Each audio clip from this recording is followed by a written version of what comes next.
அக்ரூ அப்படின்னா ஒரு குறிப்பிட்ட கால அளவில் படிப்படியாக பெருகு. The interest will accrue over time, so please invest yearly.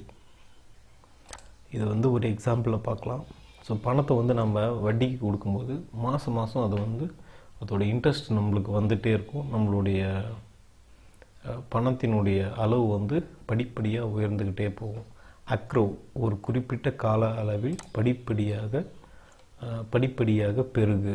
So interest வந்து பெருகிட்டே போகும் மாதம் மாதம். ஸோ அதனால தான் என்ன பண்ணணும்னா இன்வெஸ்ட்மெண்ட் பண்ணணும், எர்லியராக இன்வெஸ்ட் பண்ணணும்.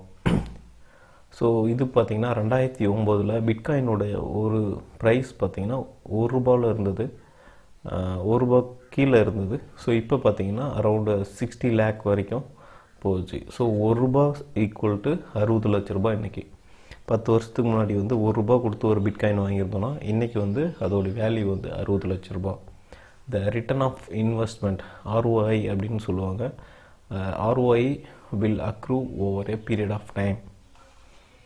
ஸோ அக்ரூ அப்படின்னா படிப்படியாக பெருகும். ஸோ அந்த இடத்துல நம்ம வாங்கியிருந்தோம்னா இந்த இடத்துல அதோட மதிப்பு பார்த்திங்கன்னா 60 லட்ச ரூபாய். ஸோ அது வந்து அதோட மதிப்பு வந்து குறிப்பிட்ட கால அளவில் பெருகிக்கிட்டே போகும், நாளுக்கு நாள் வந்து பெருகிக்கிட்டே போகும். So accrue the interest will accrue over time, so please invest early. இதுக்கு இன்னொரு எக்ஸாம்பிள் சொல்லலாம். ஒரு 4-5 மீன் குட்டிகளை வாங்கிட்டு வந்து கிணத்துல போட்டோம் அப்படின்னா ஒரு 10 வருஷத்துக்கு அப்புறம் அதை பார்க்கும்போது ஸோ அந்த கிணறு ஃபுல்லாக மீனாகவே இருக்கும் இல்லையா, அதை தான் சொல்கிறோம் அக்ரூ.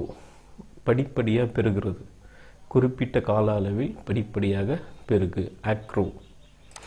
ஸோ இதுக்கு வந்து இந்த பணத்தோட சிம்பிளை வந்து ஞாபகம் வச்சுக்கோங்க. ஸோ நாம் வந்து ஒருத்தருக்கு வட்டிக்கு கொடுக்கும்போது நம்மளுடைய பணம் பெருகிக்கிட்டே போகும், அக்ரூ.